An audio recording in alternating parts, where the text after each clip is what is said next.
वो खिताब मैं पूरी दुनिया के अंदर पहुंचाना चाहता हूँ। वो खिताब ये है कि दुनिया भर के इंसानों, तुम सबको हमने एक जोड़े से पैदा फरमाया है। जोड़े से मुराद हज़रत आदम और हज़रत हव्वा, ये एक जोड़े से अल्लाह ताला ने पूरी दुनिया को बनाया। और अल्लाह तबारक ताला जल्ल जलालहू व अमवालहू ने इंसानों से खिताब कुरान पाक में एक जगह नहीं फरमाया, बल्कि जगह जगह अल्लाह तबारक ताला ने तमाम इंसानों से खिताब फरमाया है। और सैयदुल अंबिया, महबूब किबरिया, ताजदार मदीना जनाब मोहम्मद रसूलुल्लाह सल्लल्लाहु अलैहि वसल्लम ने भी हरम पाक के अंदर ये फरमाया, कुल्लकुम बनी आदम व आदम मिन तुराब। ये लोगों, तुम सब आदम की औलाद हो, इसलिए आदमी कहलाते हो। आदमी मतलब आदम की औलाद। और आदम और हव्वा से तुमको अल्लाह ताला ने पैदा किया है। और आदम अलैहिस्सलाम को मट्टी से अल्लाह ताला ने पैदा फरमाया है। अल्लाह का करम है, अल्लाह का एहसान है कि इस हिंदुस्तान के अंदर हिंदू भी हैं, मुसलमान भी हैं, सिख भी हैं, ईसाई भी हैं। इन सबको आपस में मोहब्बत के साथ रहना चाहिए, मिलनसारी के साथ रहना चाहिए, अखलाक के साथ रहना चाहिए, इकराम के साथ रहना चाहिए। अंग्रेज़ों ने बरसा बरस तक हुकूमत की है हिंदुस्तान के अंदर, तो उनकी नीति और उनका पैगाम और उनकी हरकतें यही थी कि लोगों को लड़ाओ और हुकूमत करो, बस ये था उनका ख़ास मंशा। चुनांचे उन्होंने बदतरीन जो काम किया है अंग्रेज़ों ने, वो ये कि उलमा से ताल्लुक़ ख़त्म कर दिया आवाम का।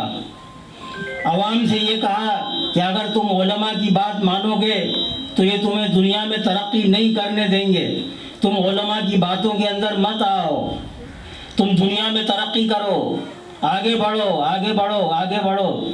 अंग्रेज़ों ने तो ये कहा कि दुनिया में आगे बढ़ो, आगे बढ़ो, आगे बढ़ो। लेकिन उलमाए किराम दूसरी बात बोलते हैं कि ये लोगों आगे मत बढ़ो, ये लोगों पीछे हटो, इतना पीछे हटो, इतना पीछे हटो, इतना पीछे हटो कि अपने आप को सहाबे किराम से मिला लो। और जब सहाबे किराम वाले अखलाक और इकराम तुम अपना लोगे तो अल्लाह तबारक ताला तुम्हें दुनिया और आखिरत के अंदर वही तरक्की अता फरमाएगा जो सहाबे किराम को तरक्की अता फरमाई थी। तो अंग्रेज़ों ने तो ये कहा है दुनिया में आगे बढ़ो, आगे बढ़ो, लेकिन हम ये नहीं कहते कि आगे बढ़ो, हम तो ये कहते हैं पीछे हटो। ये मुसलमानों, ये दुनिया भर के इंसानों, पीछे हटो। और इतना पीछे हटो कि अपने आप को सहाबे किराम से मिला लो। असहाबी का नुजूम बेयहिम इक्तदयतुम इक्तदयतुम, मेरे सारे के सारे सहाबा सितारों के मानिंद हैं, उनमें से तुम किसकी भी इक्तदा कर लोगे कामयाब हो जाओगे। हमारे हिंदुस्तान के अंदर हिंदू भी हैं, मुसलमान भी हैं, सिख भी हैं, ईसाई भी हैं। हमारे हिंदुस्तान की मिसाल ऐसी है जैसे कि गुलदस्ता होता है। जानते हो गुलदस्ता क्या होता है?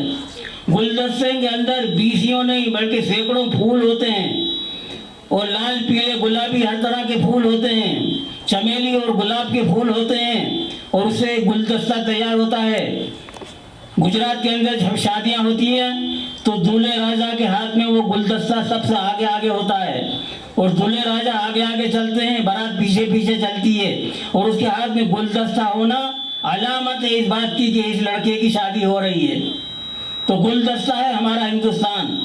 यहाँ पर हिंदू भी हैं, मुसलमान भी हैं, सिख भी हैं, ईसाई भी हैं।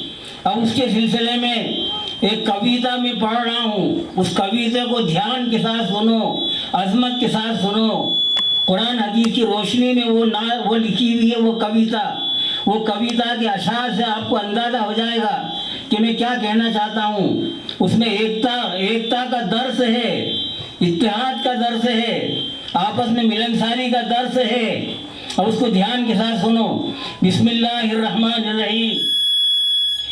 ए हिंद के रहने वाले मुसलमान, हिंदू, सिख, ईसाई, अभी तक ये बात नहीं क्यों तेरे समझ में आई।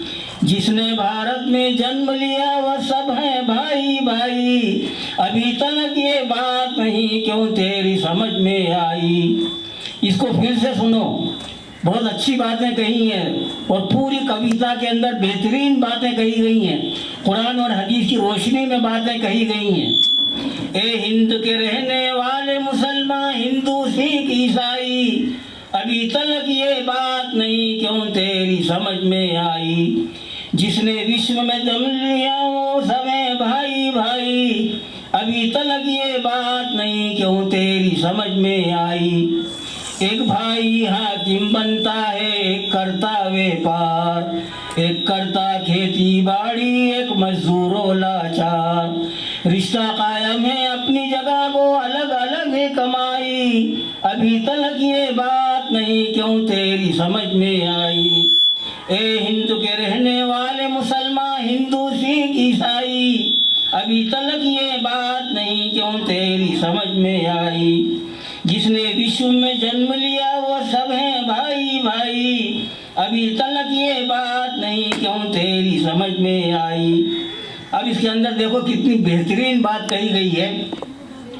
एक ही जैसी सबकी हड्डी, एक ही जैसे बाल, एक ही जैसा गोश्त पोस्त और एक ही जैसी खाल। लाल लहू है सबका चाहे जैनी हो या कोई, अभी तक ये बात नहीं क्यों तेरी समझ में आई। एक ही जैसी सबकी हड्डी, एक ही जैसे बाल, एक ही जैसा गोश्त पोस्त और एक ही जैसी खाल। लाल लहू है सबका चाहे जैनी हो या कोई, अभी तक ये बात नहीं क्यों तेरी समझ में आई।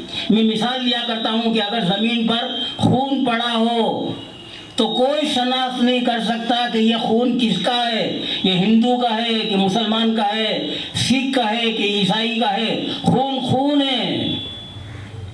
एक ही जैसी सबकी हड्डी, एक ही जैसे बाल, एक ही जैसा गोश्त पोस्त और एक ही जैसी खाल। लाल लहू है सबका चाहे जैनी हो या कोई, अभी तक ये बात नहीं क्यों तेरी समझ में आई। सोने चांदी पीतल तांबे का सिक्का ऐसा वैसा, या कागज का नोट हो भले हो कहलाता है पैसा। इसको जरा ध्यान से सुनो, बहुत ऊंची बात कही गई है इसके अंदर। सोने चांदी पीतल तांबे का सिक्का ऐसा वैसा, या कागज का नोट हो भले हो कहलाता है पैसा। सब सरकारी मोहरे हैं ये रुपया हो या पाई, अभी तक ये बात नहीं क्यों तेरी समझ में आई।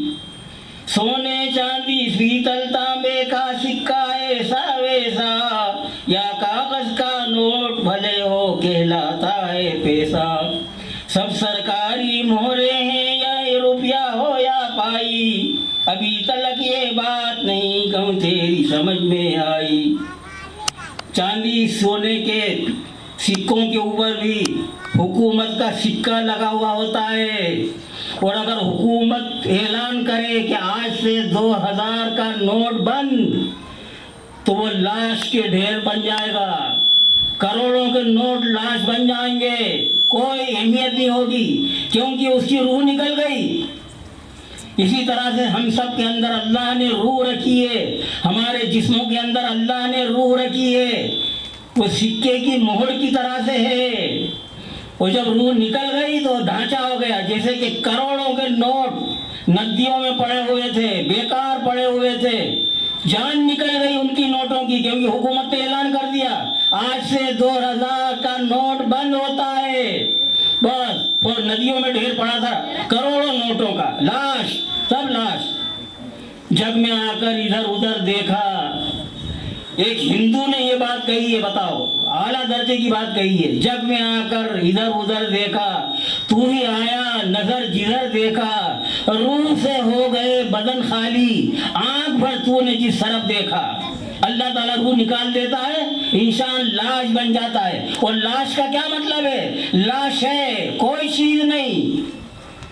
अब तो इसको कब्रिस्तान में या मसान घाट में ले जाओ, अब इसके अंदर रूह नहीं रही।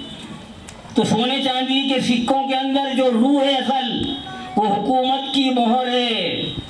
वो मोहर, वो ऐलान खत्म, ऐलान करके उसको लाश बना देंगे सब। इसी तरह अल्लाह तबारक ताला एक ना एक दिन हमारी सबकी रूहों को निकाल कर आखिरत के अंदर हमको सबको जमा फरमाएगा। इसको फिर से सुनो। सोने चांदी पीतल तांबे का सिक्का ऐसा वैसा, या कागज का नोट भले हो कहलाता है पैसा। हम क्या हैं, सब सरकारी मोहरे हैं, ये सब सरकारी मोहरे हैं, ये रुपया हो या पाई, अभी तलक ये बात नहीं क्यों तेरी समझ में आई। सैयदुल अंबिया महबूब किबरिया ताजदार मदीना जनाब मोहम्मद रसूलुल्लाह सल्लल्लाहु अलैहि वसल्लम ने एक मिसाल दी है कि पूरी दुनिया की मिसाल ऐसी है जैसे कि कश्ती के दो हिस्से, एक नीचे का हिस्सा एक ऊपर का हिस्सा। अब अगर नीचे के लोग ये कहें कि हमें ऊपर जाने में तकलीफ होती है, ऊपर से पानी हम क्यों लाएं, हम तो यही अपने अंदर से सुराख कर लेते हैं कश्ती में, यहीं से हम पानी हासिल कर लेंगे। अब ऊपर वाले नीचे वालों को अगर नहीं रोकेंगे तो कश्ती डूब जाएगी। ऊपर वालों का उनको अपनी जगह छोड़ना चाहिए और नीचे आना चाहिए और उनका हाथ पकड़कर मना करना चाहिए कि ये कश्ती के अंदर छेद मत करो, कश्ती के अंदर सुराख मत करो, ये कश्ती फना हो जाएगी। अब इसको सुनो, अब समझ में आ जाएगा कि मैं क्या कहना चाहता हूँ। ये भारत एक नाव है अपनी, अपना यही सफीना। सफीना के माने कश्ती, वो कश्ती के दो हिस्से हैं, ऊपर का हिस्सा और नीचे का हिस्सा। ये भारत एक नाव है अपनी, अपना यही सफीना, इस कश्ती की फना बका है सबका मरना जीना। ये डूबी तो सब डूबेंगे भिश्ती हो या नाई, अभी तलक ये बात नहीं क्यों तेरी समझ में आई। ए हिंद के रहने वाले मुसलमान हिंदू सिख ईसाई, अभी तलक ये बात नहीं क्यों तेरी समझ में आई। जिसने भारत में जन्म लिया वो सब है भाई भाई, अभी तलक ये बात नहीं क्यों तेरी समझ में आई। अब आखिरी के अशार में पढ़ रहा हूँ। ये धरती आकाश हवा जल सबका जीवन दाता, ये धरती आकाश हवा जल सबका जीवन दाता, इनका बनाने वाला बस एक अल्लाह ही कहलाता। ये धरती आकाश हवा जल सबका जीवन दाता, इनका बनाने वाला ही बस एक अल्लाह कहलाता। उसे पुकारे उसी नाम से, इसमें क्या है बुराई, अभी तलक ये बात नहीं क्यों तेरी समझ में आई, अभी तलक ये बात नहीं क्यों तेरी समझ में आई। अस्सलाम वालेकुम।